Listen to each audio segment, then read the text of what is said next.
இந்த நாளில் மீண்டும் ஒருமுறை உங்களோடு சேர்ந்து தேவனை மகிமைப்படுத்தும்படியாய் பரிசுத்த ஆவியானவர் நம்மோடு என்ன பேச விரும்புகிறாரோ அந்த காரியங்களை மாத்திரம் உங்களோடு பகிர்ந்து கொள்ளும்படியாய் தேவன் தந்த கிருபைக்காக நான் தேவனுக்கு துதி செலுத்துகிறேன்.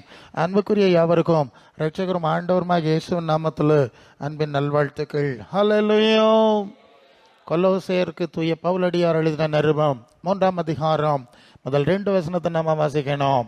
கொலோசேயர் 3 முதல் 2 வசனம். கிறிஸ்து தேவனுடைய வலது பார்சத்தில் இருக்கிற மேலானவைகளை தேடுங்கள், பூமிக்குரியவைகளை அல்ல, மேலானவைகளை தேடுங்கள். தேவன் தம்முடைய குமாரனாகிய இயேசுவை இந்த உலகத்தில் அனுப்பினார். நித்திய ஜீவனுக்குரிய பரலோக ராஜ்யத்துக்குரிய சுவிசேஷத்தை நமக்கு தந்தார். மத்தேயு 4ஆம் அதிகாரம் 17ஆம் வசனத்தில் இயேசுவின் முதல் பிரசங்கத்தை வாசிக்கிறோம். மனதை பரலோக ராஜ்யத்துக்கு நேராய் திருப்ப வேண்டும். மத்தேயு 6:33 சொல்வார், முதலாவது தேவன் இருக்கிற தேவனுடைய ராஜ்யத்துக்குரியவிலை தேட வேண்டும். இவ்விதமாய் தான் அவர் சுவிசேஷத்தை ஆரம்பித்து அதன் கடைசியில் யோவான் 14:2-3 என் பிதாவின் வீட்டில் அநேக வாசஸ்தலம் இருக்கிறது, உங்களுக்காய் அங்கே ஒரு வாசஸ்தலத்தை உண்டு பண்ணிவிட்டு நான் இருக்கிற இடத்துல நீங்கள் இருக்கும்படி நான் மறுபடியும் வந்து சேர்த்துக் கொள்வேன் என்று சொல்லி அந்த சுவிசேஷத்தின் கடைசி பகுதியை நாம் பார்க்கிறோம். ஆம், பரலோகம் என்று ஆரம்பித்து பரலோகம் என்று முடிக்கிற ஒரு சுவிசேஷத்தை நாம் பெற்றிருக்கிறோம் என்பதை நீங்கள் மறந்து விடக்கூடாது. அப்படி என்றால் இந்த உலகத்துக்கு காரியம் என்ன? ஏன் அவர் பூலோகத்தை குறித்து பேசல? பிறப்பு முதல் இறப்பு வரை எவ்வளவா பிரச்சனைகளுக்கும் இஷ்யூஸும் இருக்குது. ஆனால் அதை பற்றிலாம் கண்டுக்காம அவர் ஏன் பரலோகத்தை பற்றி பேசினார் என்பதையும் நான் இதுக்கு முன்னே சொல்லியிருக்கேன். தேவன் இந்த உலகத்தை படைத்தார், மனுஷனை படைத்தார், அவளை ஆசீர்வதிச்சார். அவங்க தேவ சித்தம் செய்யல, சாத்தான் சித்தம் செஞ்சிட்டாங்க. ஆதியாகமம் 3:17 சொல்லிட்டார், இந்த பூமி நிமித்தம் சபிக்கப்பட்டிருக்கோம். அப்புறமா இஸ்ரவேலர்களை அழைச்சார், அவங்களுக்கு வாக்குத்தத்தங்களை கொடுத்தா, அவங்களை சாத்தான் பின்னால போய் கண்ணுக்குட்டி ஆராதனை செஞ்சு எருசலேம் தேவாலயத்தில் விக்கிரகத்தை வைக்கிற அளவுக்கு போய் தேவனை எரிச்சல் ஊட்டி சாபத்தை சுதந்திரிச்சாங்க. அந்த எருசலேம் தேவாலயத்தை உடச்சி போட்டுட்டார். எரேமியா 52:12 வாசிக்கிறோம். ஏசாயா 65:17 இதோ நான் புதிய வானத்தையும் புதிய பூமியையும் சிருஷ்டிக்கிறேன், முந்தினவிலை நான் நினைப்பதில்லை, மனசுல வரக்கூடாதுன்னு சொல்லிட்டார். புரிஞ்சிருக்கும்னு நினைக்கிறேன். பேக்ரவுண்ட் இதுதான். இந்த சந்தர்ப்பத்தில் தான் பரலோகம் என்ற தேவன் உண்டாக்க போகிற புதிய ராஜ்யத்தை குறித்த செய்தியை இயேசுவின் மூலம் தேவன் உலகத்துக்கு கொடுக்கிறார். இந்த பரலோக ராஜ்ய காரியங்களை தேடும்படி இயேசுவின் நாமத்திலே நம்மை அழைத்திருக்கிறார். ஆகவே நாம் நம்முடைய மனசை பரலோகத்தில் தான் வைக்கணும். அதை தான் மத்தேயு 6:20-21 பரலோகத்தில் தான் பொக்கிஷம் வை, பொக்கிஷம் எங்க இருக்கோ அங்கதான் இருதயம் இருக்கணும். ஹல்லேலூயா. புரிஞ்சிருக்கோம்னு நினைக்கிறேன். பூலோகத்தை காரியங்களை தேடுறதுக்கு ஆண்டவர் நம்ம அழைக்கல. இது சபை மிக தெளிவாய் புரிந்து கொள்ள வேண்டிய அடிப்படையான காரியம். காரணம், இந்த நாட்களில் பரலோக ராஜ்யத்தின் செய்திகளும் காரியங்களும் மறைக்கப்பட்டு பூலோக ராஜ்யத்தின் காரியங்கள் அதிகமாய் பிரசங்கிக்கப்படுவது என்பதை நீங்கள் அறிந்திருக்கிறீர்கள். ஹல்லேலூயா. ஏன் பிரசங்க பூலோக ராஜ்யத்தை பற்றி பிரசங்கம் பண்ணா என்ன பிரச்சனை அப்படின்னு நீங்க கேட்டா, ஒன்று, இந்த பூமியை தேவன் சபிச்சதை நாம மறந்துட முடியாது, மறைக்க முடியாது. அவர் ஒரு புதிய வானம் பூமி உண்டாக்குற திட்டத்தை ஏற்படுத்தினதை நாம மறைச்சிட முடியாது, மறந்துட முடியாது. 3வது, தேவனால் புறக்கணிக்கப்பட்ட இந்த உலகத்தை பிசாசு தன் கட்டுப்பாட்டிற்கு எடுத்திருக்கிறான் என்பதை நம்ம மறைக்க முடியாது, மறந்துட முடியாது. லூக்கா 4:5 படித்தோம். பிசாசு சொல்கிறான், இந்த உலகம் முழுசும் எனக்கு தான் ஒப்படைக்கப்பட்டிருக்கிறது, நீர் தான் புறக்கணிச்சாச்சு, ஆதாமில் இருந்து எல்லாரும் எனக்கு தான் கீழ்படிச்சிருக்கிறாங்க, அதனால நான் எனக்கு இஷ்டமானவனுக்கு தான் இந்த உலகத்தை கொடுக்க முடியும் என்று சொல்லுகிற வார்த்தையை, வசனத்தை, சூழ்நிலையை நீங்கள் மறந்து விட முடியாது. யோவான் 18:36 சொல்வார், இயேசு என்னுடைய ராஜ்யம் இந்த உலகத்துக்குரியதல்ல. யோவான் 14:30 சொல்வார், இதோ உலகத்தின் அதிபதி வருகிறான், அவன் தான் உலகத்தின் அதிபதினு சொல்லிட்டார். 1 யோவான் 5:19 சொல்லுகிறது, உலகம் முழுவதும் பொல்லாங்கனுக்குள் கிடக்கிறது. அப்போ இது தேவ சாபத்திலும் சாத்தானுடைய ஆளுகையிலும் இருக்கிறது என்பதை மறந்து விட முடியாது, மறைத்து விட முடியாது. ஆக இந்த பின்னணி சூழ்நிலையில் தான் இந்த பூமியின் உயர்ந்த ஸ்தானங்களை குறித்து நிறைய செய்திகள் இயேசுவின் நாமத்திலே பேசப்படுகின்றது என்பதை நீங்க கவனத்தில் கொள்ளணும். யோவான் 14:27 சொல்லுகிறது, உலகம் கொடுக்கிற பிரகாரம் நான் உங்களுக்கு கொடுக்கறதில்லை. இல்லையோ?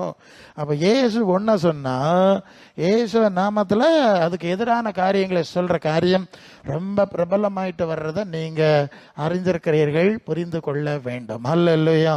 அப்படின்னா இது இயேசுவின் அதாவது இயேசுவின் ஊழியக்காரெல்லாம் வேலை செய்யலை, இயேசுவுக்கு எதிரான சாத்தான் வேலை செய்கிறாங்கங்கிறத நீங்கள் புரிஞ்சிருக்கணும்.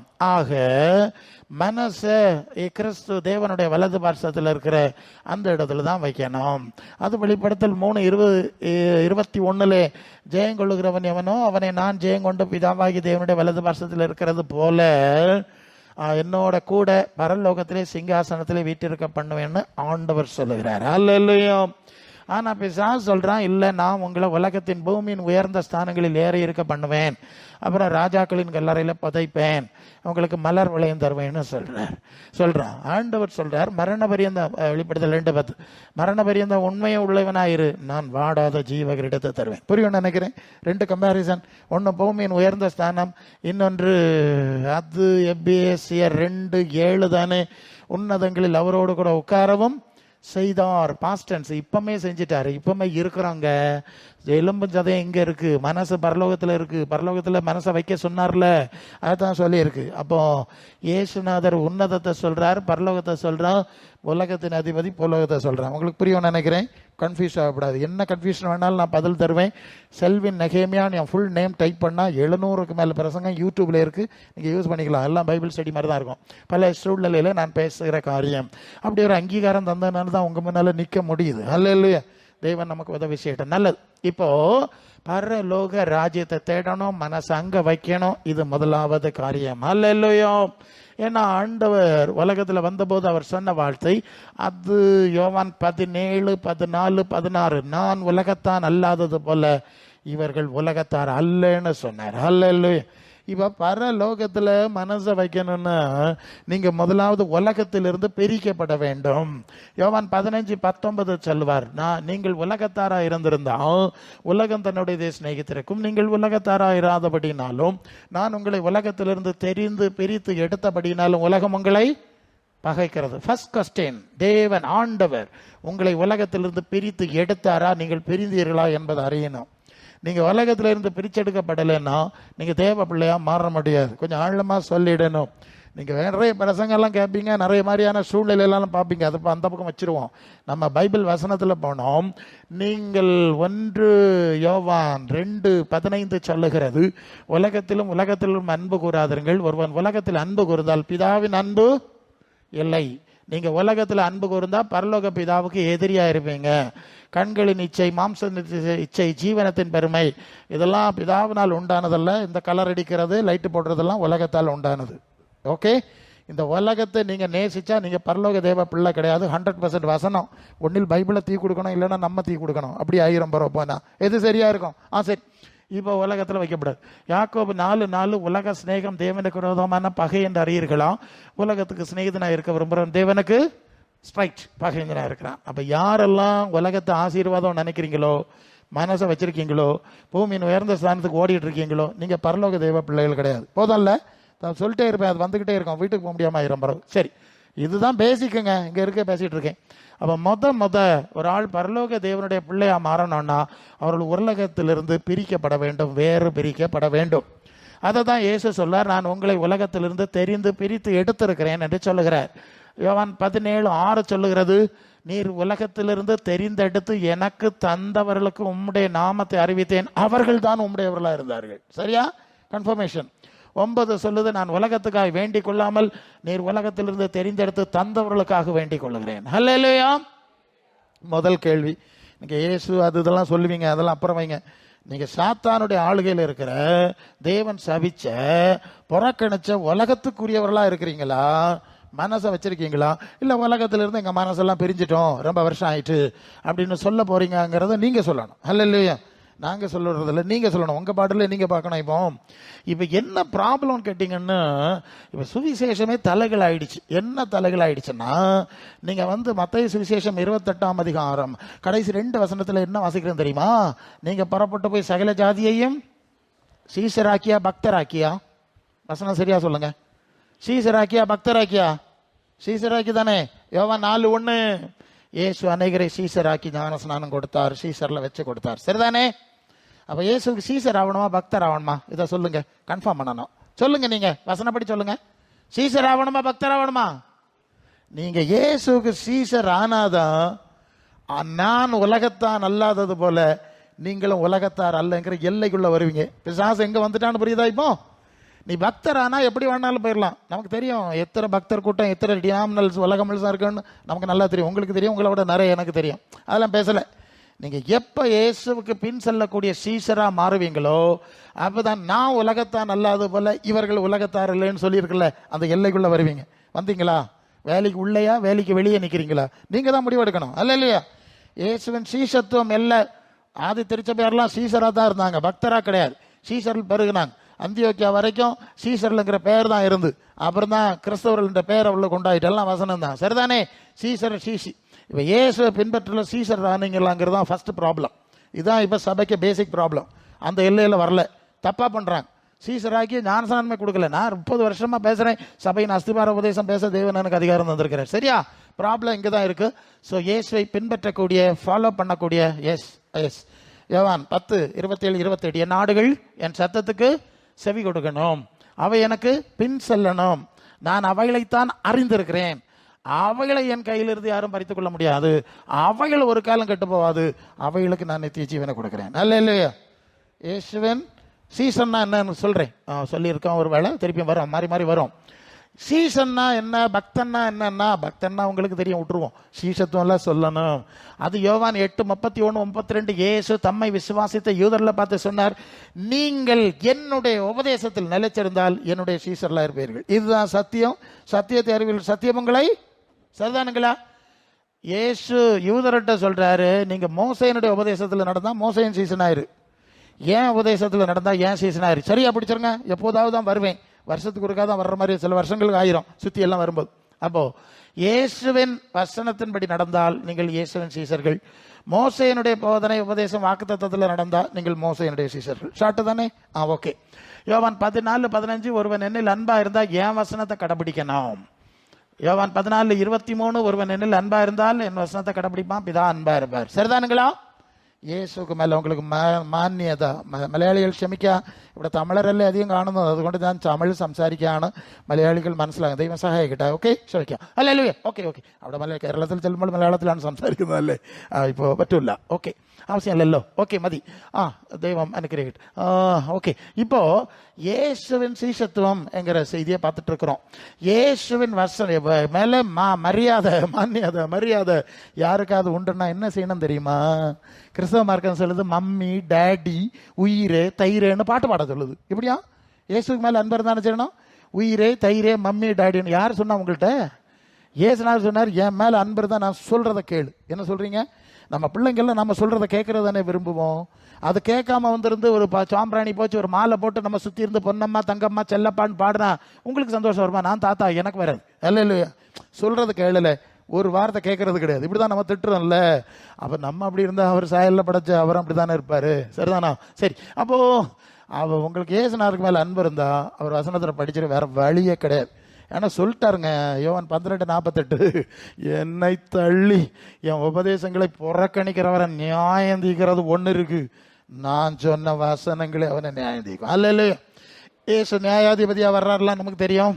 அவர் நியாயம் தீர்க்கும்போது முதல் நியாய தீர்ப்பு, இந்த புஸ்தகம் உனக்கு வீட்டில் எத்தனை வருஷம் இருந்திருந்தா? First question. சரியா? First question was that. அதுதான் கேள்வி. நான் ஒரு கத்தோலிக்க, நான் நிறைய எல்லா வேதம் படிச்சிருக்கேன், எல்லா சூழ்நிலையும் சுவிசேஷம் சொல்லுவேன். ஒரு கத்தோலிக்க சூழ்நிலையில் போக வேண்டிய என்ன பாஸ்மார் கூட்டிட்டு போனாங்க. நான் சில விஷயங்களை பேசிகிட்டு இருந்தேன். அப்போது கேட்டேன், பைபிள் எடுத்த சொன்னேன், உங்கள் வீட்டில் கொஞ்சம் நாங்கள் எல்லாம் தாய் சபை, நீங்கள் எல்லாம் பேரப்பிள்ளை சபைங்கிற மாதிரிலாம் பேசினாங்க.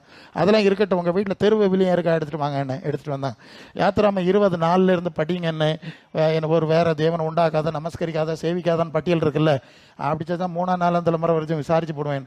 அப்படி படிச்சுட்டு என்ன ஒரு பார்வை பார்த்தாங்க. கூல் டவுன், 21:8 வெளிப்படுத்தல் வாசிங்கன்னு. சிறை விளக்க காணறி அவரு 2ஆம் மரணமாகி அக்கினி கடலை பங்கிடல் வாசாங்க. இப்படி பார்த்துட்டு இந்த இதெல்லாம் எங்களுக்கு எங்க ஃபாதர் ஏன் சொல்லி தரையலன்னு கேட்டாவ. ஃபாதர் சொல்லி தர்றது இருக்கட்டும், இந்த புஸ்தகம் உங்க வீட்டில் எத்தனை வருஷம் இருக்குன்னு கேட்டேன். இதை வச்சுதான் ஆண்டவர் நியாயம் தீர்ப்பேன். உங்க ஃபாதர் சொல்றது மாதிரி இல்லை, எங்க நாங்க பெருசைங்க மாதிரி சொல்ற மாதிரிலாம் நியாய தீர்ப்பு கிடையாதுங்க. இது உன் கையில தந்த இல்லை, எழுதி கொடுக்கறதுக்கு பாடுபட்டான்ல. அது ஓசியா 8:12 என்னுடைய வேதத்தின் மகத்துவங்களை எழுதி கொடுத்தேன், அதை அந்நிய காரியமா எண்ணினார்கள் இஸ்ரவேலை பத்தி சொன்னார்ல. அது மாதிரி இதை எழுதி உன் கையில் எத்தனை வருஷம் தந்தா என்ன செஞ்சான்னு கேட்பாரு. அதிர்ந்து பண்ணாரு. இல்ல மரியாதையா இது படி படிச்சு நடந்தீங்கன்னா கொள்ளலாம். இல்லைன்னா அங்கே ஒரு பயிலும் வரமாட்டான். நியாய தீர்ப்பு இயேசுநாதர் கொடுக்கணும். ஒரு தினம் அவருக்கு முன்னே நிற்க முடியாது. இப்பவுமே சரி பண்ணியிருக்கேன்னு சுவிசேஷம் இப்படி தானே பேசணும், வேறு வழி இல்லை. சரி கமான். இப்போ என்னை தள்ளி, என் உபதேசத்தை தள்ளி, என் மாதிரியை தள்ளி ஓடுறீங்கல்லடா, வடக்கு தக்கா ஓடுறீங்கல்ல, வாங்க ஒரு நாள் நமக்கு பார்க்கலாம். அந்த புஸ்தகத்தை வச்சு உங்களை நியாயம் தீர்ப்பேன். புரியுதில்ல? ஒரு இயேசுன் மேலே அன்பாக இருந்தால் என்ன செய்யணும்? என்னை ஆண்டவரே ஆண்டவரேன்னு சொல்லி நான் சொல்கிறபடி ஏன்டா நீ செய்யலைன்னு கேட்குறாரு. சரி, எல்லாம் வசனத்துக்கு நேரம் போயிடும். நம்பர் 1. அண்ட் ரெண்டாவது, என் நாடு என்னை பின் செல்லுகிறது. Follow Jesus. മലയാളത്തിൽ അനുഗമിക്കുന്നു അല്ലേ? അങ്ങനെയാണ്. അനുഗമിക്കണം, അനുഗമിക്കുന്നു എന്നുള്ളതാണ്.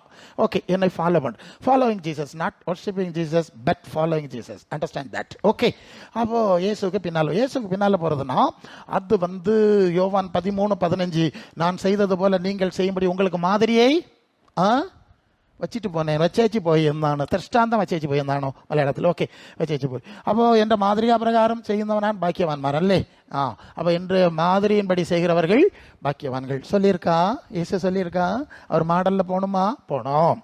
அண்ட் தென் 1 பேதுரு 2:21, அவருடைய அடிச்சுவடு, பாதச்சுவடு பிரகாரம் அடிச்சுவடுகளில் நடந்து வரும்படி அவர் திருஷ்டாந்தம் மாதிரி வைத்து போனார் என்று காணாம்.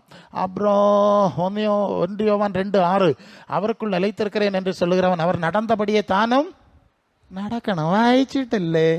ഇതൊന്നും നിങ്ങൾ വായിച്ചിട്ടില്ലേ? പിന്നെ എന്താണ് വായിച്ചത്? അത് கோலியாத்த தாவீது கல்லெடுத்து எறிஞ்சு கொண்டு போட்டான்னு வாசிச்சோ? பயவளுக்கு படிச்சு கொடுத்து பயவ ஸ்கூலில் போய் அட்டி ஏன் பிள்ளைன்னு கேட்டா, என் கரங்களை போருக்கும் யுத்தத்துக்கும் பழக்க வைக்கிறான்னு. இதான் படிச்சிய நீங்க?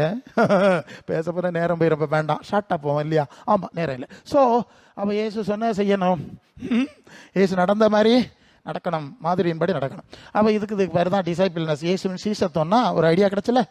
இப்படி வாழுவதற்கு அர்ப்பணிக்கிறவர்கள் சீசத்தர். இப்படி இல்லாமல் இயேசுவை நீங்கள் பாடினாலும் சரி, ஆடி ஆராய்ச்சாலும் சரி, எப்படி ஆடாச்சாலும் சரி, செண்டை மேளம், சிங்காரி மேளம், எல்லா மேளம் அடித்தாலும் சரி நடக்காது. ஒன்று எனக்கு தெரியாதுன்னு சொல்லுவார். அல்ல இல்லையா? என் சீசன் ஆனியா, என் வார்த்தையை வாஸ்தியா, என் பின்னால் வரது சப்மிட் பண்ணியான்னு கேட்பார். அப்போ சீசத்துவம். இப்படி சப்மிட் பண்ணுறவங்க தான் சீசர்கள். சப்மிட் பண்ணுறவங்க ஃபஸ்ட்டு, அர்ப்பணிக்கிறவங்க அப்புறம் தான் ஃபாலோ பண்ணுவாங்க.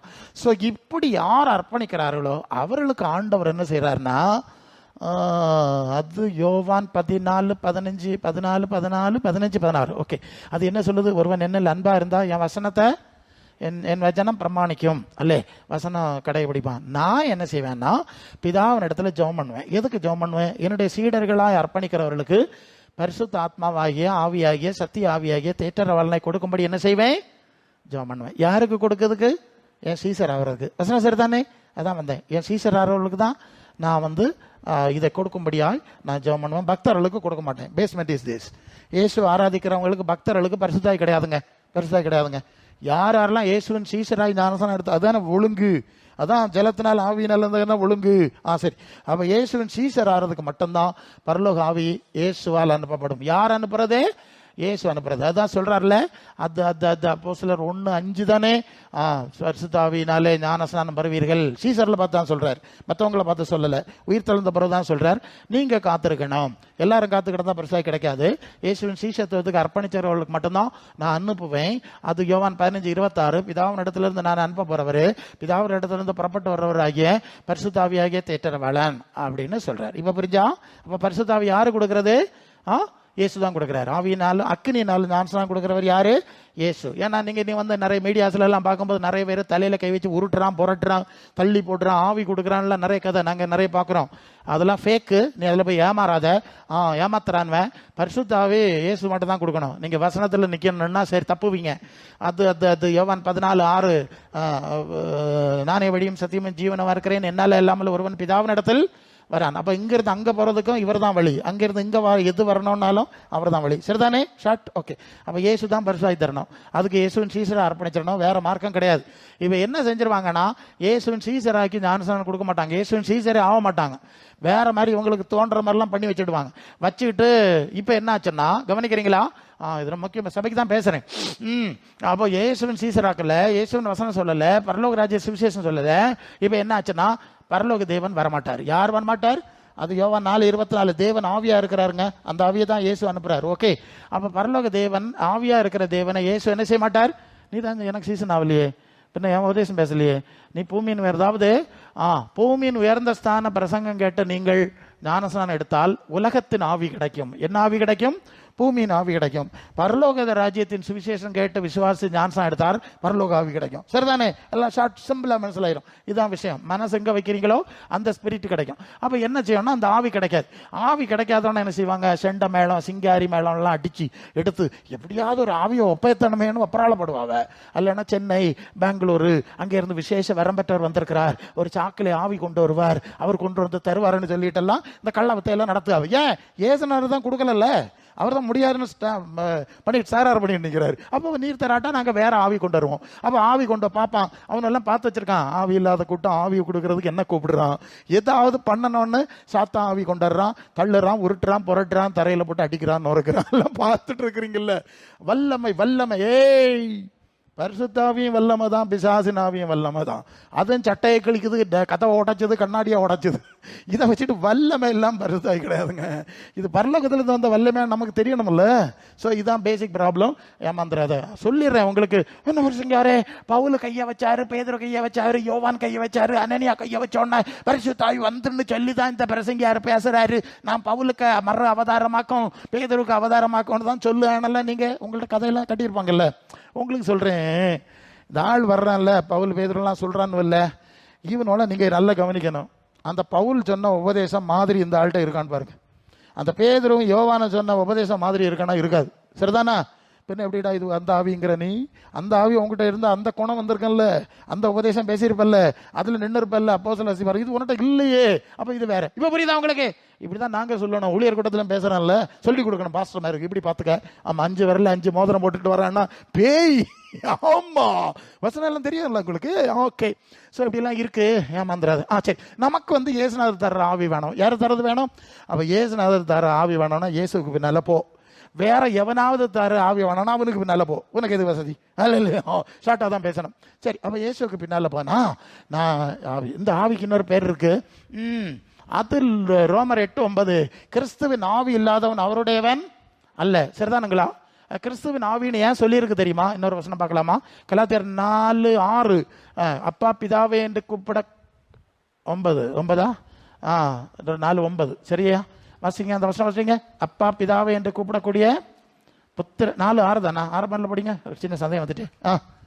மேலும் அதான் சரி சரி சரி இருக்கிறபடினால் அப்பா பிதாவே என்று கூப்பிடக்கூடிய ஓகே குமாரனுடைய ஆவியானவர். சரிதான், சின்ன சந்தேகம் வந்துட்டு. அது 19 இன்னொரு வசனம். ஓகே, அதை அடுத்து சொல்லுறேன். இப்ப என்னாச்சு? குமாரனின் ஆவி, கிறிஸ்துவின் ஆவி. குமாரனின் ஆவினா என்னன்னா, கிறிஸ்துவின் ஆவினா என்னன்னா, அப்போஸ்தலர் 10:38 தேவன் நசரேயனாகிய இயேசுவை பரிசுத்த ஆவியினாலும் வல்லமையினாலும் நிரப்பினார், தேவன் அவரோட கூட இருந்தார். தேவன் ஆவியா இருக்கிறார். யோவான் 4:24 சொல்லிட்டேன். இந்த ஆவியை இயேசுக்கு தேவன் கொடுத்தார். அதே ஆவியை தேவன் இயேசுவின் மூலம் நமக்கு கொடுக்கிறார். அல்லேலூயா. இப்ப குமாரன் ஆவியா புரிஞ்சல? கர்த்தருடைய ஆவியானவர் என் மேல் இருக்கிறார்னு லூக்கா 4:18 இயேசு சொல்லுவார்ல, அதான். அப்போ கிறிஸ்துவுக்குள்ள இருந்த ஆவி, அதுதான் கிறிஸ்துவின் ஆவி. அப்ப இயேசு கிறிஸ்துவுக்குள்ள இருந்த ஆவி நமக்கும் நாம அவருக்கு சீசரா அர்ப்பணிச்சிட்டோம்ல, சகோதரர் ஆவறோம்ல, நமக்கு கொடுக்கப்படுது. சரிதானே? இந்த ஆவி கொடுக்கப்படும் போது என்ன நடக்கும்னா, பிலிப்பியர் 2:5 கிறிஸ்து இயேசுவின் சிந்தையே உங்களிலும் என்னது? கிறிஸ்து இயேசுவின் சிந்தையே உங்களிலும் இருக்க கடவுள்னு சொல்லி இருக்குல்ல. உண்மையாகவே இயேசுநாதருக்குள்ள இருந்த ஆவி நமக்குள்ள வந்தா இயேசுநாதருக்கு சிந்தை வரும்ல. வருமா வராதா? என்ன சொல்றீங்க? அதான் உண்மை, அதான் உண்மை. இயேசுநாதருக்குள்ள இருந்த ஆவி வந்தா இயேசுநாதருக்கு சிந்தை வரும். நீங்க மத்தேயு 11:28 வருத்தப்பட்டு பாரம் சுமக்கிறவர்களே எல்லாரும் என்னிடத்தில் வாருங்கள், நான் இளைப்பாறுதல் தருவேன். இந்த வசனம் உங்களுக்கு தெரியும், இதோட நிறுத்திடுவீங்க. அடுத்த வசனம் தான் ரொம்ப முக்கியம். இளைப்பாறுதல் தருவேன், எப்படி தருவாருன்னு தெரியணும்ல. அடுத்தது சொல்லுது, நான் சாந்தமும் மனத்தாழ்மையுமா இருக்கிறேன், என் நுகத்தை உங்கள் மேல் ஏற்றுக்கொண்டு என்னிடத்தில் என்னதே கற்றுக்கொள்ளுங்கள். என்னிடத்தில் கற்றுக்கொள்ளுங்கள். மலையாளிகள் நீங்களுடைய பைபிள் வாய்ச்சா மதி. ஓகே, என்னிடத்தில் கற்றுக்கொள்ளுங்கள், அப்பொழுது உங்கள் ஆத்துமாக்களுக்கு இளைப்பாறுதல் கிடைக்கும். நான் தாழ்மையா இருக்கிறேன். என்ன தாழ்மை? ஒரு சத்திரத்தை தொழுவத்தில் பறந்து சிலுவையின் மரண பரியந்தம் தன்னை தாழ்த்தின தாழ்மையா இருக்கிறேன். என்னிடத்துல என் தாழ்மையை கற்றுக்கொள்ளுங்கள். கற்றுக்கொண்டீங்களா? கேட்டேன். நீங்க ஆராதிச்சு பாடி அடிச்சு நொறுக்கி போடுவீங்க, அதை பற்றி கேட்கல. அதான் சொல்லிட்டார்ல மத்தேயு 7:21 பரலோகத்தில் இருக்கிற பிதாவின் சித்தப்படி செய்கிறவனே பரலோக ராஜ்யத்துக்கு போக முடியும். என்னை கர்த்தாவே கர்த்தாவே என்று ஆராதிக்கிறவன், பேய் விரட்டுகிறவன், நோய் சுகமாக்குறவன் அங்கே வருவான். நான் அக்கிரம செய்யக்காரில் என்னை விட்டு ஓடி போங்கள் என்று விரட்டுவேன். அங்கே எழுதியிருக்கா? இருக்கா? புரிஞ்சல? அதனால தான் சொன்னேன். சரி, அப்போ கிறிஸ்துவின் ஆவி வந்தா கிறிஸ்துவன் சிந்தை வரணும். அது வரையிலன்னா இது இயேசுநாதருக்குள்ள இருந்த ஆவி இல்லை. புரிஞ்சா நான் சொல்லுது? சந்தேகம் ஒன்றும் வேண்டாம். அந்த உபதேசம் இந்த உபதேசம் ஒன்றும் வேண்டாம். பாருங்க, இயேசுநாதருக்குள்ள இருந்த ஆவின்னா இயேசுநாதருக்கு சிந்தை வந்திருக்கும். அது தாழ்மை வரும், அன்பு வரும், இல்லை நிறைய இருக்கு. நேரம் இல்லை, ஷார்ட்டாக போனோம்.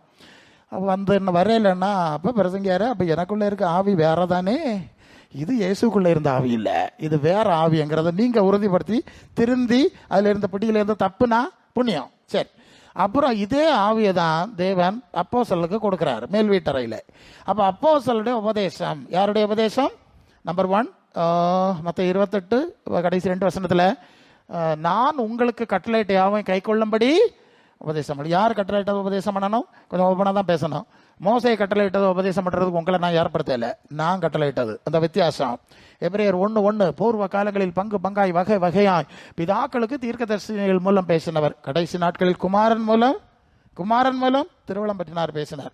இயேசுவின் மூலம் என்னெல்லாம் சொல்லப்பட்டதோ இதுதான் நம்ம உபதேசம் பண்ணணும். நம்முடைய ஆவிக்குரிய ஜீவியத்தின் அடித்தளமாக இருக்க வேண்டும். அல்லேலூயா. அது எபேசியர் 2:20 அப்போஸ்தலர் தீர்க்கதரிசிகள் என்பவருடைய அஸ்திபாரத்தின் மேல் கட்டப்பட்டவர்களாக கிறிஸ்து மூலக்கல்லா இருக்கிறார். அவர் மேல் மாளிகையாக தேவனுடைய வாசஸ்தலமாக அவருடைய ஆவியினாலே கட்டப்பட்டுறதுக்கு பேர் தான் சபை. அல்லேலூயா. கவனிக்கிறீங்களா? அப்போ ஏசு சொன்னது மூலக்கல்லுனா 2 மூலக்கல் முதல்ல வீடு கட்டுறதுக்கு வைப்பான்ல, ஏசு சொன்னது செஞ்சது. அதுக்கடையில் ஒரு நூல் கட்டி தான் மற்ற கல் வைப்பான்ல. இது அப்போஸ்தலருடைய உபதேசம். ஒரு கல் அங்கே நேரம் வெளியே தள்ளிட்டுனா அடுத்தவங்க கூட கேஸ் கொடுப்பான். ஒரு கல் அங்கே வெளியே நிற்குது எனக்கு ஏரியா சொல்லுவாங்கல்ல, வெளியே நூலுக்குள்ளே இருக்கணும். புரியுதுல? சரி. அப்போ இயேசு அப்போஸ்தலன் சொன்னதான் அஸ்திபார உபதேசம். அப்போ இயேசு கட்டளை, அப்போ இயேசுக்குள்ளே இருந்த ஆவி வந்தால் இயேசு கட்டளை இட்டது உபதேசம் பண்ணுவாங்க. நான் ஒரு காரியம் ஓப்பனாக உங்களுக்கு சொல்லணும். நான் வந்து சர்வலோகாதிபா நமஸ்காரம் பாட்டு எழுதுனா நாட்டையருடைய கொள்ளு பேரன். சரியா? உங்கள் முன்னால் நிற்கிறேன். சர்வலோகாதிபா நமஸ்காரம் பாட்டு கேட்டுருக்கீங்க. அவர் லண்டன் மிஷன் நாட்டையர், அவருக்கு கொள்ளு பேர் தான். நான் உங்களுக்கு முன்னால் பேசுகிறேன். அங்கே வந்து சிஎஸ்ஐ சர்ச்சில் 4 பைபிள் ரீடிங் வாசிப்பாங்க. பழைய பாட்டில் 2, ஒரு சங்கீதம் அண்ட் தென் ஒரு பழைய ஒரு வேற உள்ள ஒரு இது. அப்புறம் இயேசுவின் சுவிசேஷம் 10 வசனம் நாட்டையர் வாசிக்கணும், எல்லாரும் எழும்பி நிற்கணும். அப்புறம் நிருபம் லேಖனம் கடிதம் அது வந்து யார்கிட்டையாவது கொடுப்பாங்க, வாசிப்பாங்க. 4 பைபிள் ரீடிங். நான் பெந்தைக்கோஸ்தே சூழ்நிலைக்குள்ள எல்லாம் கடந்து வரும்போது இவங்க சங்கீதம் மட்டும்தான் வாசிக்கிறாங்க, சொல்லி தான் ஆகணும். சங்கீதம் மட்டும்தான் வாசிக்கிறாங்க, இயேசுநாதருடைய வசனம் வாசிக்கல, அப்போஸ்தலருடைய நிருபம் வாசிக்கல. நான் பல வேளை இது ஒரு பெரிய கேள்வி. நம்ம தான் இயேசுவின் சபைன்னு சொன்னால் நம்ம ஏன் அதை வாசிக்கல? ஒரு கேள்வி தானே. எல்லா இதுலேயும் சொல்கிறேன். அப்போஸ்தலருடைய அஸ்திபார சபைன்னு சொன்னால் நம்ம அதை ஏன் வாசிக்கல? ஒரு பிரச்சனை இருக்குல்ல. பழைய ஏற்பாடு வாசிக்கிறது என்ன? இதுவா? அது நல்ல விஷயங்கள் சங்கீதம் வாசிக்க தப்புன்னு நான் சொல்லலை. ஆனால் இதை வாசிச்சிருக்கணும்ல அஸ்திபாரம். அது ஒரு பெரிய பிரச்சனை. நீங்கள் என்ன செய்ய போறீங்கன்னு எனக்கு தெரியாது. நான் எல்லாருக்கும் அதை பேசி ஆகணும். ஸோ அடிஸ்தானம் தட்டக்கூடாது. இயேசுவும் அப்போஸ்தலன் சொன்னதான் அஸ்திபாரம். அதுக்கு மேலே அந்த சபை அப்படி இந்த பாதிரியார் அப்படின்னா நீ அந்த வழியிலே போ. இயேசுநாதருக்கு பின்னால் சீஷருக்கு பின்னால் போகலைன்னா அவர் இருக்க இடத்துக்கு வந்து சேர முடியாது. இதுதான் ஷார்ட்டாக உங்களுக்கு சொல்கிற காரியம். சரி, அப்போ இயேசுனுடைய ஆவி இருந்தால் இயேசுனுடைய உபதேசம் இருக்கும், இயேசுனுடைய மாதிரி வரும் என்கிறத நீங்கள் புரிஞ்சுட்டீங்களா? உங்களுக்கு அந்த மாதிரி வந்துட்டு இருக்கான்னு நீங்கள் பார்க்கணும். அதுதான் விஷயம். அப்போ கிறிஸ்துவின் அதுதான் கலாத்தியர் 4:19 கிறிஸ்து உங்களில் உருவாகும் அளவும் மறுபடியும் கற்ப வேதனைப்படுகிறேன். நல்லா கவனிச்சலாம். ஆதி திருச்சபையில் அப்போஸ்தலர்கள் சொல்றத நேராக சொல்லிடுவேன். இயேசுவை ஆராதிக்க செய்கிறதுக்கு யாரும் கற்ப வேதனை படலை. ஆனால் என்ன செஞ்சிருக்காங்கன்னா கிறிஸ்துவை உருவாக்குறதுக்கு கற்ப வேதனைப்பட்டிருக்காங்க. இப்போ புரியுதா? எல்லா வசனத்தில் தான் நிற்கும். இயேசுவை உருவாக்கணும். அது எப்படின்னா அதான் சொன்னேன், கிறிஸ்து இயேசுடைய சிந்தை வரணும்னு சொன்னேன்ல. கிறிஸ்து இயேசுடைய சிந்தையை, தன்மையை, குணத்தை உருவாக்குதான் சபைக்க வேலை. அதை தான் அப்போஸ்தலர் செஞ்சாங்க. ஆராதிக்கிற வேலை இப்படி செய்யலை. ஆராதனை இருந்ததுங்க, அது எப்படி இருந்துன்னு பேசினா இப்போ நேரம் போயிடும். இயேசுவை உருவாக்குனாங்க, இயேசுவின் தன்மையை உருவாக்கினாங்க. எபேசியர் 4:11 இயேசு கிறிஸ்து தேவகுமாரனாக இயேசு கிறிஸ்துவை பற்றி அறிவிலும் அன்பிலும் ஒருமைப்பட்டவர்களாகி கிறிஸ்துவ நிறைவான வளர்ச்சியின் அளவுக்கு தக்க பூரண புருஷராகும் வரைக்கும் அப்போஸ்தலர் தீர்க்கதரிசிகள் மேய்ப்பர்கள் போதகர்கள் சுவிசேஷர் 5 விதமான ஊழியக்காரர்களை ஏற்படுத்தினார். எதுக்கு ஏற்படுத்தினார்? நாம் இனி குழந்தைகளாயிராமல் மனுஷனுடைய சூதும் வஞ்சிக்கிறதுக்கு எதுவான பலவிதமான காற்றுகளினாலே அலைகளை போல அடிபட்டு வண்டிங்காரம் எடுத்துக்கிட்டு மரத்தடி தென்னை அடி பனை அடின்னு சுற்றிட்டு நடக்காம சரியா அன்புடனே சத்தியத்தை கை கொண்டு தலையாகிய கிறிஸ்துவுக்குள் வளரும்படி சபையை வைத்தார். சபைன்னா என்னன்னு தெரியுதா? கிறிஸ்துவின் சிந்தையை, தன்மையை, சாயலை உருவாக்குற சூழ்நிலைக்கு பேர் தான் சபை. இன்னொன்று சொல்லட்டா, ஒரு இடத்துல ஒரு இடத்துல இல்லை, நிறைய இடத்துல இருக்கு, சிலுவை நட்டு வச்சிருக்கு, இயேசுவின் ரத்தம் சொல்றாங்க, நிறைய இயேசுவின் ரத்த பாட்டெல்லாம் பாடுறாங்க, சுற்றி இருந்து சாம்பிராணிலாம் போய்க்கிறாங்க, மழுத்திரியெல்லாம் கொளுத்துறாங்க. கவனிங்க, கமான், சமயத்துக்குள்ள போகணும். அப்படி சுற்றி பாடிட்டு இருக்கிறாங்க. எதுக்கு இப்படி இருக்கிறீங்க, ஏன் இப்படி பாடுறீங்கன்னு கேட்டா, புதுமை நடக்கணும் பிரசங்கியாரு, கட்டரணம் பிரசங்கியாரு, சொக்கேடு தீரணம் பிரசங்கியாரு, கட்டரணமா, புதுமை நடக்கணுமா, புதுமை நடக்கிறதுக்கு நடத்துறாங்களா? சரி சரி, நடக்கட்டு. இனி அந்த பக்கம் போய் பார்த்தா தேவனுடைய கூடாரமா, கோபுரமா, வாசலா, கதவா, ஜன்னலா, அப்படி எல்லாம் கொஞ்சம் இருக்கு. அங்க போனாலும் அதிசயங்கள் செய்கிறவர் நடுவில் இருக்கிறார். எதுக்கு பாடுறீங்க, எப்படி இருக்கீங்கன்னா, புதுமை நடக்கணும் பிரசங்கியாரு, கட்டறணும், சோக்கைடு திறனும். அப்ப இப்ப என்ன ஆச்சு? ஒன்னு கத்தோலிக்க குருசடி, ஒன்னு பெந்தைக்கோஸ்தே குருசடி. என்ன சொல்லுது நீங்க? நான் சொல்லி தரேன் உங்களுக்கு. அல்ல இல்லையா? ரெண்டும் குருசடி தான். அந்த குருசடி ஆவி வேஷம் மாறி இங்க இருக்கு, பாத்துக்க. அப்படின்னா என்னன்னு சொல்லி தரேன். அதான் இப்ப சொன்னல, குருசடிங்கிறது வேறுங்க, சபைங்கிறது வேறு. அல்ல இல்லையா? குருசடிங்கிறது புதுமைக்காக வேண்டி போறது குருசடி, சரிதானே? சபைங்கிறது கிறிஸ்துவின் சிந்தையிலே, சாயலே நம்மை உருமாற்றுற அமைப்பு ஒரு சபை. இப்ப ரெண்டுக்கு வித்தியாசம் தெரிஞ்சா, சில வித்தியாசமே தெரியாம நீங்க மண்டை குழம்பி போறியா இல்லையா? குழப்பி போட்டு சாமர்த்தியம் எல்லாத்தையும் வச்சு, அது குருசடி ஆவி. இதே ஆவியாக இப்ப பெந்தைக்கோஸ்தே கோலங்கள்ல ஆடிட்டு கிடக்கு. இயேசுனாருக்கு சீசத்துவம் இல்லை, இயேசுக்கு மாதிரி இல்லை, இயேசுக்கு கனி இல்லை, இயேசு போல உள்ளான மனுஷன்ல உருவாவே இல்லை, கிறிஸ்துவின் சாயல்ல வளரல இல்லையா? என்ன சொல்லுது நீங்க? அது பிரசங்க, நாங்க இந்த கூட்டத்துக்கு வந்த பிறகுதான் எங்களுக்கு வீடு கட்டணும், கடன் தீர்ந்தது, கல்யாணம் நடந்தது. இந்த கூட்டத்துக்கு வராதவனுக்கும் கடன் தீர்ந்துருக்கு, அவன் கல்யாணம் பண்ணியிருக்கான், கார் வாங்கியிருக்கான், தேசத்தை ஆட்சி செய்யணுவேன். இந்த கூட்டத்துக்கு வராதவன் தேசத்தை ஆட்சி செய்யணும் இல்லையா? இதை வச்சு எல்லாம் பீத்திட்டு நடக்கப்படாது. இது எல்லாருக்கும், நல்லவருக்கும் பொல்லாருக்கும் மழையை பெய்யப்பட்டு சொல்லியிருக்கு இல்லையா? இது எல்லாருக்கும் நடக்கும். பார்த்துக்க, கிறிஸ்துவின் தன்மை உனக்குள்ள வந்தா பரலோகத்துல மனசை வச்சியா, 1ஆம் பாடம் பரலோகத்துல மனசை வச்சியா, அந்த சாயலின் தன்மையை வந்தா, நீ ஓட்டு கட்டடத்தில் இருக்குதியா, ஓலக்கடவுல இருக்குங்களா, கேள்வி கிடையாது. அது பெரிய மாளிகையில் இருந்தவன் பாதாளத்துக்கு போனான், ரோட்ல கிடந்தவன் ஆபிரகாம் பக்கத்தில் போனான்னு வசனம் இருக்கு இல்லையா? சரியா? அதெல்லாம் உங்கள்கிட்ட கேட்கல. இதெல்லாம் உங்களை போட்டு ஏமாத்துவேன். பூமிட்டு உயர்ந்த சாணம்னு சொல்லுவான், ராஜாக்களின் புதைப்பாய், ஆமா, தலைக்கெல்லாம் டை அடிப்பானுவேன், முதல் வயதிலும் புஷ்டின்னு சொல்லுவான். இதா புஷ்டி, தலைக்கு பைய டை அடிச்சா புஷ்டி, சாமர்த்தியத்தை பாருங்களா. ஆமா, எல்லாம் இன்டர்நேஷனல் பிரசிங் மாதிரிலாம் டை ஆகும். பொய்யனும் பொய்க்கும் பிதாவினுடைய பேர பயவே இல்லையா? அவன் பொய்யனும் பொய்க்கும் பிதாவும் இல்லையா? அவனுக்கு பேர பிள்ளைகள் அப்படிதான் இருப்பாங்க, சரிதானே? சரி, இதாக உலகத்தில் நடக்குது. இதுக்கு பின்னால ஆளுவ வண்டியங்காரன் எடுத்துட்டு ஓடுகாவா. அது ஏன் ஓடுதியே? அது வாசல் திறந்து கிடக்காம பிரசங்கியாரு, திறந்த வாசல். அப்ப மற்ற வாசல் எல்லாம் அடைச்சு கிடக்கு இல்லையா? இது மற்றவங்களெல்லாம் கிண்டல் பண்ண மாதிரி இல்லையா ஆகி போச்சு. உங்க வீட்டு வாசல் எல்லாம் திறந்தா பூட்டியா கிடக்கு. எத்தனை கதவுகள் எல்லாம் உடைச்சு திறந்திருக்கோம் இல்லையா? எத்தனை எல்லாம் திறந்த வாசல் உண்டாக்கி இருக்கோம் எல்லாம். அப்படி இந்த பயவெல்லாம் பிறக்கிறதுக்கு முன்னாலே அது நடந்து அடைஞ்ச வாசல் எல்லாம் திறந்துட்டு இருக்கோம். இவன் எல்லாம் திறந்த வாசல் இங்கதான் கிடக்கு, பாத்துக்கா, மற்ற இடத்துல இல்ல. இதுதான் வானத்தில் வாசல், பாத்துக்கா. அடே அப்பா, அடுத்த ஒரு கதையை கேட்குறீங்களா? நான் உலகம் முழுவதும் சுத்துவேன் இல்லையா, அங்கோடி எல்லாம் போயிட்டு எல்லாம் வருவேன் பாருங்க. அது கிட்டோடிதான் கார்ல போறது. சரி, வானத்தின் வாசல் உயரத்துல எழுதி போட்டிருக்கு. நான் பார்த்தா கொள்ளாமே, வானத்துக்கு வாசலா? எங்கடா இருக்கு வானத்துக்கு வாசல்? எங்க இருக்கு? நான் சொல்லி தரேன், கேட்போம். முதலாவது 1 கொரிந்தியர் 3:16, நீங்கள் தேவனுடைய ஆலயமா இருக்கிறீர்கள், தேவனுடைய ஆவி உங்களில் வாசமா இருக்கிறது என்று உங்களுக்கு சொல்லி இருக்கா. வசனம் தானே? அப்போ தேவன் ஆவியா இருக்கிறாருங்க, நமக்குள்ள வந்து வாசம் பண்ணி நம்ம ஆலயமாக்கியாச்சு இல்லையா? நம்ம ஆலயமாக்கியாச்சு இல்லையா? இந்த ஆலயத்துக்கு வாசல் எங்க போடணும்? 150 கிலோமீட்டருக்கு அந்த பக்கமா எங்க போடணும்னு கேட்கேன். வெளிப்படுத்தல் 3:20, இதோ வாசல் படியில் நின்று தட்டுகிறேன், கதவை திறந்தால் நான் பிரவேசித்து அவனோட போஜனம் பண்ணுவேன், அவனுக்கு போஜனம் கொடுப்பேன் சொல்லியிருக்கா. எந்த வாசல்? உனக்கு இதய வாசல். இந்த மனசு ஆத்மாவை, இதயத்தை நல்ல பூட்டி போட்டுக்கிட்டு நீர் இங்க ஒன்று அடிச்சாண்டா திறக்காண்டா, இங்க ஒன்றும் வராண்டா, வேற எங்கேயோ திறந்த வாசல் கிடக்கா, நாங்க அங்க போனோம், இது கள்ளத்தனம் தானே? கள்ளத்தனம் தானே? இந்த வாசலை தர நான் உனக்குள்ள வாரம் வாசம் பண்ணுங்கன்னா, இப்ப புரிஞ்சா? திறந்த வாசலும் கள்ள வாசலும் வானத்துக்கு வாசல் எங்க இருக்குன்னு, வானத்துக்கு வாசல் எங்கேயா இருக்கணும். அடுத்தது, நீங்கள் அப்போஸ்தலர் அஸ்திபாரம் கிறிஸ்து மூலக்கல்லு ஆவியினாலே வாசஸ்தலமாய் சபையாய் கட்டப்பட்டு வருகிறேன்னு வசனம் பார்த்தாச்சுல்ல, 2:20. அப்போ 2 பேர் 3 பேர் இருந்தா அவர் நடுவில் இருப்பேன்னு சொல்லியிருக்காருல்ல. இப்போ அவங்க சபைக்கு வாசல் எங்க படணும்? அதுவும் ஒரு 200 கிலோமீட்டருக்கு அந்த பக்கமா படணும். என்ன தடையை சொல்லுதே நீங்க? தலையில எவ்வளவு மிளகா அரைச்சானோன்னு பார்த்துடுங்க. விவரம் தெரியாது இல்லை, அது வண்டிக்காரன் எடுத்துட்டு ஓடிக்கிட்டே நடக்கு. பிறகு உள்ள கதை சொல்லல, வேண்டாம். இப்போ நமக்குள்ள இயேசுவின் ஆவி வந்து கிறிஸ்துவின் சாயல் சிந்த வரணும், அதுல நாம வளரணும். அல்லாம பேய்க்க நோக்கியம் குருசடிக்கு போற மாதிரி நீ கூட்டத்துக்கு வந்துட்டு போகப்படாது.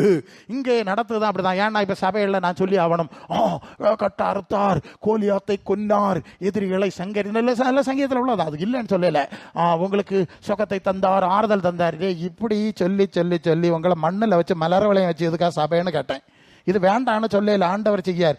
எப்ப பரலோகத்தை பற்றி பேசுது, எப்ப பரலோக அனுபவத்துக்கு போறது, இதெல்லாம் கர்த்தர் செய்யறாரு, இல்லைன்னு சொல்லல. எப்ப பார்த்தாலும் பிறப்பு முதல் இறப்பு வரக்குள்ள காரியங்களே பேசி பேசி பேசி பேசி இனி வாக்கு தத்துவத்தை பார்த்தாலும் அப்படிதான் இருக்கும். பட்டு பைத்தியக்காரத்தனமா இருக்கும். நான் உலகம் முழுவதும் சுத்துக்கவே இல்லையா? ஒரு இடத்துல ஊழியத்துக்கு போன பாருங்க, அவங்க ஒரு சபையில் பிரசனத்துக்கு போனேன், அவங்க பார்த்தா வாக்கு தத்தம் எழுதி போட்டிருக்கு, இந்த வருஷத்தின் வாக்கு தத்தம் ஒரு பல வருஷத்துக்கு முன்னால உள்ளதே கர்த்தர் கொடுத்தாருன்னு பெயிண்ட் அடிச்சு எழுதி போட்டிருக்கு. அடுத்த வருஷம் உள்ளது அடுத்த டேட் போட்டு அடுத்த வருஷம் இப்படி இப்படி இப்படி சுத்தி ஒவ்வொரு வரியும் கொடுத்தா வாக்கு தத்தம் எழுதி போட்டிருக்கு. நான் இப்படி கண்ணை உருட்டி ஒரு உருட்டுனேன். ரைட், எல்லா வாக்கு தத்தையும் பார்த்துக்கிட்டேன். அப்படியே இருந்து யோசித்தேன், கொள்ளாம இது புதுமையான வாக்குத்தத்தமா இருக்கு. ஆமா, ஆண்டவர் சொல்றாரு, அது 2:25-26 நித்திய ஜீவனை அளிப்பேன் என்பது அவர் நமக்கு செய்த வாக்குத்தத்தம். இங்க ஒரு வாக்குத்தத்தையும் நித்தியத்தை காணல, எல்லாம் அநித்தியத்துக்கு உள்ளதா இருக்கு. அதனால நீர் தான் கொடுத்தீரா, இது எப்படி நடந்தா அப்படின்னு யோசிச்சுட்டு இருந்தேன். வேடிக்கை கதையை சொல்லுறேன், கொஞ்சம் உள்ளூர் இன்டீரியர்.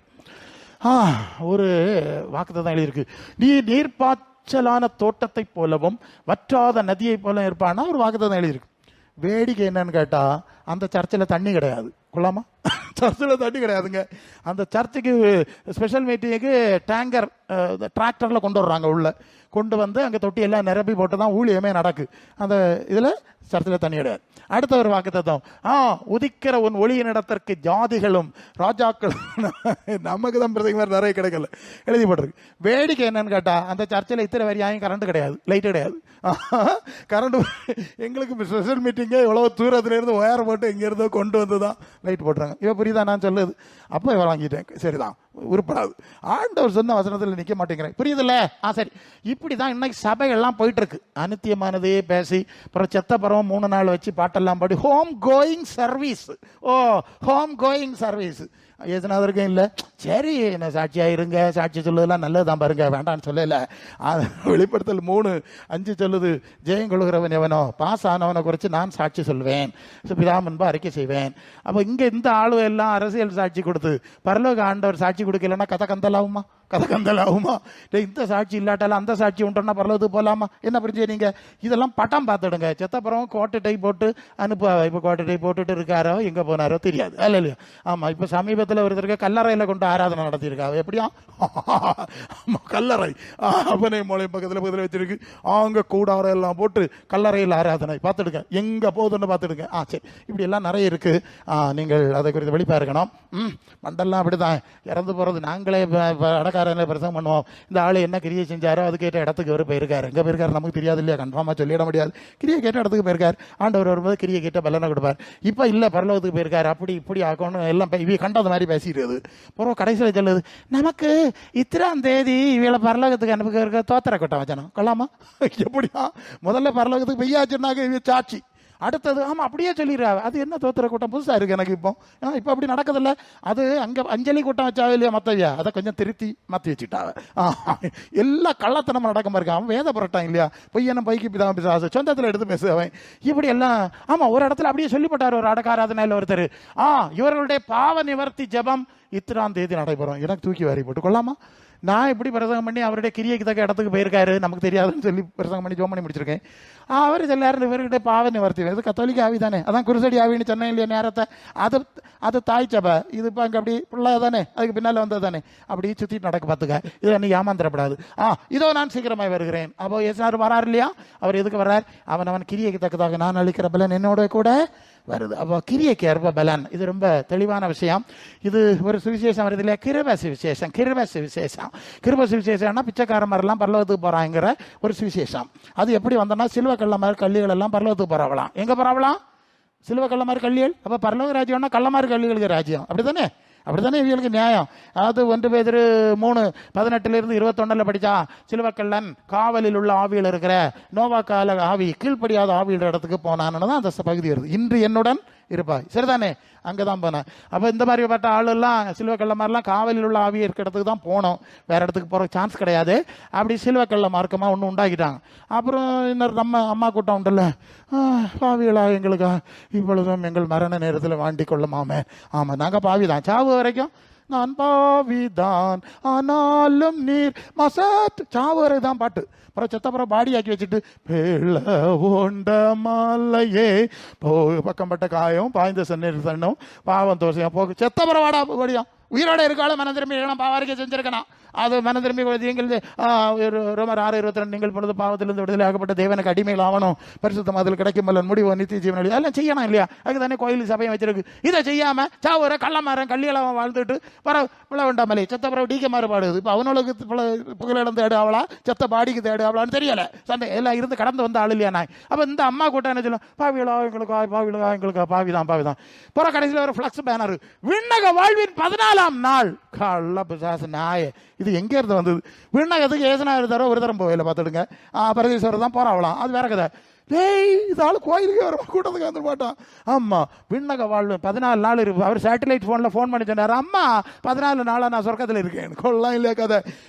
விண்ணக வாழ்வின் 3ஆம் ஆண்டு. உலகம் முழுதும் மோசம் பார்க்குற பிசாசு சாத்தான் என்று வலுசா இருப்பாங்க. இன்னும் தள்ளப்படு கொஞ்சம் நாள் இருக்கு பார்த்துக்க. வெளிப்படுத்தல் 12:9 இதுக்குள்ளேயே நம்ம கிடக்குது. அப்போ நம்ம லட்சணம் எப்படி இருக்கும்? சிலுவக்கல்லும் சிலுவக்கல்லி. யாரடா சொன்னா சிலுவக்கல்லும் சிலுவக்கல்லின்னு? அது மத்திய 13:48 நீதிமான்கள் தான் பிதாவின் ராஜ்யத்தில் பிரகாசிப்பார்கள். கொலோசியர் 1:12-13 பரிசுத்தவானுடைய சுதந்திரத்தில் பங்கடைய நம்மை தகுதி உள்ளவராக்கினவர். அது பரிசுத்தவானுடைய ராஜ்யம் சுதந்திரம். அப்போ கள்ள மாதிரி கல்லியில் போக முடியாது இல்லையா? இந்த கள்ள கோட்பாடுக்குள்ள இப்போ கிருபை சுவிசேஷக்காரன் வந்திருக்கா, ஆவி கூட்டத்தார். கிருபை கிருபை கிருபைனாலே பரலோகத்திலே கிருபைனால போக முடியாது. அந்த வசனம் நான் உங்களுக்கு வேணா வழக்கத்தை தந்துடுறேன். ஏன்னா அவங்க வசனத்தை எவ்வளோ தந்திரமா புரட்டுறாங்க. பேஸ் சேர எழுதுன நிருபம் 2ஆம் அதிகாரம். ப்ளீஸ் ப்ளீஸ் ப்ளீஸ் அந்த வசனத்தை எடுங்க. அந்த வசனம் என்ன சொல்லுதுன்னா, அசிங்க 2 கிருபையினாலே விசுவாசத்தை கொண்டு ரட்சிக்கப்பட்டீர்கள். வசனம் சொல்லு, வசனம் சொல்லு, வசனம் சொல்லு, வசனம் சொல்லு. 2:8 கிருபையினாலே விசுவாசத்தை கொண்டு ரட்சிக்கப்பட்டீர்கள். இது உங்களால் உண்டானது அல்ல, தேவனுடைய ஈவு, ஒருவர் பெருமை பாராட்டாதபடி. இது கிரியைகளினால் உண்டானது அல்ல. சொல்லியிருக்கல, சொல்லியிருக்கல, இது கிரியையினால் உண்டானது கிடையாது, கிடையாது. அல்லேலூயா. அது என்னன்னா, நாம் ஆண்டவர்கிட்ட வரும்போது மனம் திரும்பி பாவம் மன்னிப்பு எடுக்கும்போது இலவசம், ரட்சிப்பு இலவசம், சிலுவை பலியின் மூலம் நமக்கு இலவசமாய் கொடுக்கப்படுகிறது. அதில் எந்த விதமான சந்தேகம் கிடையாது. கிடையாதானா? சிலுவை அதான் சிலுவைகள் மாதிரி ஒன்றும் இல்லையா? பழசெல்லாம் இல்லை, பாவியா வந்தேன்னு எடுத்துட்டார். அடுத்த வசனம் 10 வாசி, 10 சீக்கிரம். ஏனெனில் நற்கிரியைகளை செய்கிறதற்கு கிறிஸ்து இயேசுவுக்குள் சிருஷ்டிக்கப்பட்டு தேவனுடைய செய்கையா இருக்க போதும். இனி என்ன செய்யணுமா? கிரியை செய்யணும். புரியுதா? முதல்ல வந்த ஒன்றும் இல்லை, பிச்சைக்காரனா வந்துட்டோம், ஏற்றுக்கிட்டார். இனி நற்கிரியை பழசெல்லாம் அழிச்சிருவோம், புதிய கிரியை செய்யுன்னு சொல்றாரு. அவன் சீரோ ஒரு கிரியை இல்லாமல் சைவர் ஆயிரும், தொடச்சாச்சு. இனி நற்கிரியை புதிய கிரியை செய்யணும். அதனால தான் கிரியை கேட்ட பலன் கொடுக்குறேன்னு சொல்லியிருக்கு. 1 பேதுரு 1:17 சொல்லுதில்ல, அது என்ன சொல்லுதுன்னா, பட்சபாதம் இல்லாமல் அவனவன் கிரியைக்கு தக்கதாய் பலன் அளிக்கிறவர்களை பிதாவாக தொழுது கொண்டு வருகிறவர்களானபடினாலே பயத்துடனே நடந்து கொள்ளுங்கள். கலாத்தியர் 6:7 தேவன் தம்மை பரியாசம் பண்ண விட்டார், மனுஷன் எதை விதைப்பானோ அதை தான் அறுக்க முடியும். ரோமர் 2:7 தேவன் அவனவன் கிரியைக்கு தக்கதாய் பலன் அளிப்பார். இப்போ சரியா? வெளிப்படுத்தல் 20:12 புஸ்தகங்களில் எழுதப்பட்ட கிரியைகளுக்கு ஏற்றபடி நியாயத்தீர்ப்படைந்தார்கள். முதலாவது பாவ கிரியை அழிச்சாச்சு, ஒன்றும் இல்லை, சைவர் கிருபை தான். அடுத்தது நற்கிரியை செய்யணும். கிரியை தேவனுக்கு ஏற்ற கிரியை, கர்த்தருக்கு ஏற்ற கிரியை. அது 1 கொரிந்தியர் 15 கடைசியா, நீங்கள் கர்த்தருக்குள் படுகிற பிரயாசம் வீணாயிராதென்று அறிந்து அசையாதவர்களாய் உறுதிப்பட்டவர்களாய் கர்த்தருடைய கிரியையில் எப்பொழுதும் பெருகிறவர்களாய் இருப்பீர்களாக. எழுதியிருக்கா? எழுதியிருக்கா? என்ன கிரியை செய்திய? உங்க கிரியை எப்படி இருக்கு? பரலோகத்துக்குரிய கிரியை உண்டா? பரிசுத்தமாதலும் கிரியை உண்டா? தேவ சித்தத்துக்கு ஏற்ற கிரியை உண்டா? தேவ சாயல் அடைகிற கிரியை உண்டா? இல்லை பிரசங்க, யாரே மண்ணுக்கு போகிற கிரியை மட்டும்தான் இருக்கு. அதுதான் அது வெளி 1 கொரிந்தியர் 15:48 மண்ணானவன் எப்படிப்பட்டவனே மண்ணானவர்களும் அப்படிப்பட்டவர்களே, வானத்துக்குரியவர் எப்படிப்பட்டவர்கள் வானத்துக்குரியவர்களும் அப்படிப்பட்டவர்களே. நீங்க எப்படி இருக்குதிய? மண்ணானவனை போல இருக்குதியலோ, ஏசுநாதரை போல இருக்கீங்களோ? எந்த சாயல் சிந்தை உங்களுக்குள்ள வந்து வளர்ந்துட்டு இருக்குது? நீங்க அதை சிந்திச்சு உய்த்து நீங்கள் உங்களை நீங்களே உய்த்து ஆராய்ந்து சொல்லியிருக்குல்ல, உங்களை நீங்களே உய்த்து ஆராய்ந்து. அதுக்கு தான் சபை வச்சிருக்குங்க. பிரசங்கியார் நான் வந்து, மக்களே நீ ஒரு ஆளு தேவனுடைய வலது கரத்தில் இருக்கிறாய், ஒரு ஆளு இடது கரத்தில் இருக்கிறான், பேசுறதுக்கு நான் பிரசங்கி என்னத்துக்கு உனக்கு? அல்ல இல்லையா? தெரியாத சொல்லி தரணும்ல. அப்போ அன்புக்குரியவர்களே, கிறிஸ்து தேவனுடைய வலது பார்சத்திற்கு மேலானவளை தேடணும். பூமிக்குரியவளை தேடனா நீங்கள் விசுவாசி கிடையாது. இயேசுக்கு சீசர் ஆகாமல் பக்தர் ஆடிக்கிட்டு இருந்தீங்கன்னா நீங்கள் பரலோக ராஜ்யத்துக்கு போக முடியாது. இயேசுவின் சீசர்களுக்கு தான் பரிசுத்த ஆவி கொடுக்கப்படும். அந்த ஆவி கிறிஸ்துவின் ஆவி, அது கிறிஸ்துவின் சிந்தை சாயலை உருவாக்குது. ஒரு விஷயம் சொல்கிறேன், அதாவது 1 Corinthians 2:12, நாங்களோ உலகத்தின் ஆவியை பெறாமல் தேவனிடத்தில் தேவனால் எங்களுக்கு வெளியாக்கப்பட்டதை அறியும்படி தேவனிடத்திலிருந்து புறப்பட்டு வந்த ஆவியை பெற்றோம் அப்படின்னு சொல்லியிருக்கு. 2 ஆவி இருக்கு. ஒன்று வந்து பரலோகத்திலிருந்து வாரது, அந்த ஆவி வந்தால் பரலோக வெளிப்பாடு வரும் என்று சொல்லி 1 Corinthians 2:9 வாசிக்கிறோம். சரி, இப்போ தேவன் தம்முடைய ஆயத்தம் பண்ணதை கண்ணு காணையில, காது கேட்கல, செவியில தோணையில, தேவனோ தம்முடைய ஆவியினாலே வெளிப்படுத்தினார். அப்போ பரலோக ஆவி வந்தால் பரலோக வெளிப்பாடு வரும், பரலோக வெளிப்பாட்டிலே நம்ம நடத்தும். அப்போ அடுத்தது ஒன்று இருக்கு இல்லையா, அது 1 யோவான் 4:5, அவர்கள் உலகத்துக்குரியவர்கள் பேசுகிறார்கள், உலகம் அவர்களுக்கு செவி கொடுக்கும், தேவன் அறிந்தவன் எங்களுக்கு செவி கொடுக்கிறான், இதனால் வஞ்சிக்கிற ஆவி என்னதென்று சத்திய ஆவி என்னதென்று அறிஞ்சிருக்கும். சரிதானே? கவனிச்சலாம். இப்போ உலகத்துக்குரிய ஆவி பெற்றவர்கள் உலகத்துக்குரிய தான் பேசுவார்கள். அதுவும் பூமியின் உயர்ந்த ஸ்தானம். டை பார்த்துட்டு இல்லையா, டை அடிச்ச கதை பார்த்துட்டு சரி. பரலோகத்துக்குரிய ஆவி பெற்றவர்கள் பரலோகத்தை பேசுவாங்க, செய்வாங்க, நடப்பாங்க. சரிதானே? போதுமா உங்களுக்கு? ஓரளவு ஒரு அண்டர்ஸ்டாண்டிங் கிடைச்சா நீங்கள் ஒரு தீர்மானம் எடுக்கணும். ஆண்டவரே, நான் இயேசு சீசன் ஆவேன், அவருடைய அடிச்சுவட்டில் நடப்பேன், அவர் தர்ற ஆவியை பெற்றுக்கொள்வேன், அவருடைய சாயல் அவர் வசனம் முடிச்சிடுறேன். 2 Corinthians 3:18, ஆமல்லாரும் திறந்த முகமாய் கர்த்தருடைய மகிமை கண்ணாடியிலே காண்கிற வண்ணமாய் கண்டு ஆவியாக இருக்கிற கர்த்தரால் அந்த சாயலாக தானே மகிமையின் மேல் மகிமை அடைந்து மறுரூபப்பட்டு கொண்டே வருகிறோம். Present perfect continuous tense, now it's happening. இப்போ நமக்குள்ள கிறிஸ்துவின் சாயல் உருவாக்கணும்னு சொன்னேன். அது நமக்குள்ள வளர்ந்து பூரணமாகும் போதுதான் பிலிப்பியர் 3:21, அவர் தம்முடைய வல்லமையான செயலினாலே நம்முடைய அற்பமான சரீரத்தை அவருடைய மகிமையான சரீரத்துக்கு ஒப்பாய் மறுரூபப்படுத்த முடியும். அது முந்தின வசனம். நம்முடைய குடியிருப்பு பரலோகத்தில் இருக்கு, மனசு அங்கே தான் வச்சிருக்கோம், அதனால முடியும். அப்போ 30 வருஷம் முடிக்கிறேன். 30 வருஷம் கூட்டத்துக்கு வந்திய எப்படி இருக்குதுங்க? அப்படியே தான் இருக்கேன் பிரசங்கார, இருந்துடுங்க. 30 வரையாமல் அப்படியே இருந்துடுங்க, ஒரு மாற்றமே இல்லை இல்லையா?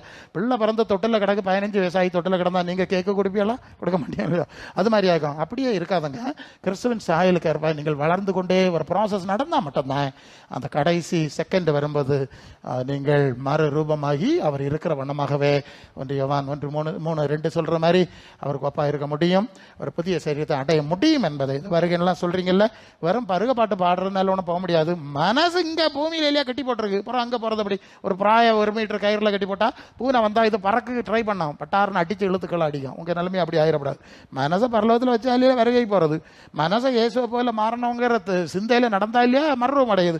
ரொம்ப ஜாக்கிரதையா இருக்கும். ஆக கிறிஸ்து தேவனுடைய வலது பார்சத்திற்கு மேலானவளை தேடுங்கள், பூமிக்குரியவள் அல்ல என்று ஆண்டவர் சொல்ற வார்த்தையின்படி வாழ இந்த நாளில் அர்ப்பணிப்போம். கர்த்தர் உங்களை ஆசீர்வதிப்பாராக. ஆம்.